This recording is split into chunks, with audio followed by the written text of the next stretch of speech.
ఇంతమంది మంచిగా చెప్పిండు, మీ ఇంట్లో ఎవరైనా చచ్చిపోతే ఏడవరావే, గా భర్త చచ్చిపోతే కూడా గా ఆడామని పట్టుకొని గట్లా మాట్లాడతారా అని కాంగ్రెస్ మంత్రులకు చెంపలు వాయించిండు మా తాత మధు. అంటే ఎంత మనుషులకు మానవత్వం లేదు. ఒక ఆడబిడ్డ భర్తను కోల్పోయి ఇద్దరు చిన్న పిల్లలు ఉన్నారు, పెళ్లి కాని ఆడపిల్లలు ఉంటే ఎంత బాధ ఉంటది. ఒక ఆడపిల్ల పెళ్లి చేయాలంటే భర్త లేని సంసారం ఎంత బాధ ఉంటుందో మనకు తెలియదా అమ్మా? భర్తను కోల్పోయిన వాళ్ళకి ఆ దుఃఖం తెలుస్తుంది. కానీ విలువలు లేకుండా ఈ కాంగ్రెస్ మంత్రులు ఆ అమ్మాయి పట్ల చాలా దారుణంగా మాట్లాడినారు. అందుకే నేను మా అక్క చెల్లెలు చాలా మంది ఉన్నారు, ఆ రకంగా మాట్లాడిన వాళ్ళకు మీ ఓటుతో గుణపాఠం చెప్పాలి. ఆ సునీతమ్మకు మీరు అండగా ఉండండి. సునీతమ్మ మీ కష్టాల్లో ఉంటది, మీకు అన్ని పనులు చేసి పెడుతుంది.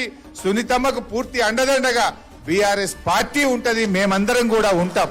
అందువల్ల మీరు 2-3 రోజులు కష్టపడి మీ ఓట్లే కాదు ప్రతి ఒక్కరి ఓటు 11వ తారీఖు నాడు పోలింగ్ బూత్ కు పోవాలి. కారుకు సునీతమ్మకు పడేటట్టుగా ఓటింగ్ కూడా వేయాలి. బరాబర్ లైన్ నిలబడాలి, పోవాలి. కారు ఏడున్నదో ఎతకాలి, కారు మీద గుద్దుతే రేవంత్ రెడ్డి